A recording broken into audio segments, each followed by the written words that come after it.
أسعد الله صباحكم. اليوم تسلا خلونا جددوا لنا نظام السياقة الذاتية. طبعا هذا النظام السياقة الذاتية بيجيش على كل السيارات تبعت التسلا، بيكون لازم ينشرى زيادة. كان ثمنه لما اشتريت السيارة هذه 8000، صار 10، هلا 12000. فهذا النظام الجديد بنشوف اذا انه يا ترى حيكون حمراء ولا قرعة. والله معطيني تفاصيل اكثر من الاول. تغيرت الشاشة فعلا، تغيرت الشاشة بحيث انه صار يعطيك خط بينك وبين السيارة اللي قدامك. تسلا بتوعد فينا من اول ما طلعت انه بدها تعمل القيادة الذاتية تكون 100%. قالوا اخر 21، بعدين اخر سنة 22، بعدين قالوا اخر 23، اكيد 2025. ايلون ماسك رئيس مجلس ادارة قال انه السيارة حتصير تيجي تاخذك من شغلك او من بيتك لحالها. يعني مطولين احنا على نوصل هذيك الدرجة، بس بقول هاي الخطوات بدائية ممتازة. هلا حاليا انا حاططها بالقيادة الذاتية زي ما انتم شايفين هيك، غير مسك نشوف حتاخذ انحدار، في جنة انحدار قوي جدا جاي. واو، طبعا هاي قديمة شوي ماشي، لكن وبتخلي مسافة بينها وبين السيارة حسب انا قديش عندي. تعرف من شخص الى اخر بتختلف قديش بدك مسافة بينك وبين السيارة قدامك. فانا مني وعلي بخلي دائما مسافة كثيرة. بصراحة النظام لحد اليوم مش زي ما هم وعدوا. على السرعة شوي صغيرة، هاي بيعطيك انت الماكسيمم سبيد اللي هو السرعة القصوى، وبيعطيك سرعة المنطقة اللي انت فيها. شايف السبيد ليميت هون، شايفين السرعة القصوى هون. تقرأ السيارة، الكاميرات تبعت السيارة طبعا تقرأ السرعة القصوى بالشارع. يعني شفت هون مكتوب 45 صح؟ اما قدامي هون السرعة تحولت من 45 إلى 40. فهل هذه حتغير ل 40 ولا لا؟ هوب، لا غيرت. وبتعدل على سرعة الشارع، تخلي السيارة طبعا بين الخطوط دائما. الشمس بوجهي ففي جلير طالع كتير. خلينا نشوف المسافة هون بينها وبين السيارة الأمامية. شوف السيارة دخلت قدامنا، خلتها لساتها متواصل. أنا بخلي إيدي زي ما قلت لكم لأني بصراحة فشلني النظام بالسابق. أنا قاعد هلا حاليا شغالة على ذمتهم إنه هذا تجديد اللي هلا الآن طلع. شوف كيف قال لك خد امسك. ليش؟ تخيل الشمس اجت بزاوية غطت شوي من الكاميرات، فقال لك لا خذ الكنترول كاملا. قربنا على الانحدار اللي أنا شايفه مشكلة. ركزوا انتم إن الشارع الخط اليمين الأبيض مستقيم، واليسار برضو مستقيم. بعد الشجر الكبير اللي جاي بيفلت الخط اليمين بينتهي. أورجيكم بعدين بتلاقي انه هون في بفقد السيطرة، او هيك كان يعمل قبل. هل انعدلنا ولا لا؟ هنشوف. 1 2 هياتو 2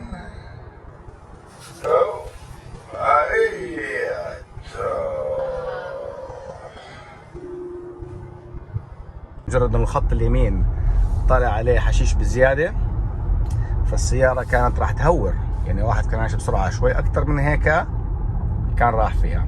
شوف هذا ابو البسكليت جنبي، شوفي هون اعطتني انه في بسكليت وزمرتني واعطتني انه في واحد على يميني. السياقه على الشارع السريع اللي هو الهاي واي ماشيين من 65 لحالها. شفت انت السياره عم تعطيني غماز وعم بتغير خطوط لحالها. ليش؟ انا حسب انه في سياره وراي ماشي بسرعه عاليه، فاعطتني غماز لحالها وغيرت الخط لحالها. عملت طبعا طلعت على اليمين وطلعت على اليسار وتاكدت انه ما فيش سيارات في المسارب هذه، واعطتني هذا التغيير. يعني هذا قد يكون شيء ايجابي جديد. طبعا هلا من هون انا بدي اخذ الاكزت الجاي هاي القادمه. انا حطيت الغماز هي لحالها بتكشف، بدي كمان وحده لان بدي اخذ الاكزت هذه. كشفت المسرب وغيرت، وعندنا كمان هذا المكسرب اللي بدنا ناخذه. هل هون راح تطلعني ولا لا؟ طلعتني. وهاي وقفة هون. هلا حتنزل سرعتك انت اللي منزلها هاي. شوفي نزلت السرعة مرة واحدة، من كنا على هاي 65 إلى 40 إلى 50 إلى احنا هون قربنا نوقف. يعني هذا كلياته لحاله ها، من غير أي دعس على البريك أو أي إشي. طيب ولحالها حطت الغماز على اليسار، بتخيل عشان السيارة قدامي حطت الغماز على اليسار ولا إيش؟ مش فاهم. إنه المسرب هذا بلف. شوف المسرب على الأرض كيف بلف. فلحالها السيارة أعطت إنديكيشن إنه المسرب الغماز اليسار لازم. كيف هاي السيارة هون حتلف في الشارع هون ولا ولا أخذت؟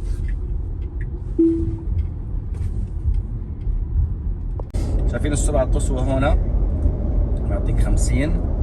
أنا بدي أشغل، أدخل بالخط وأشغل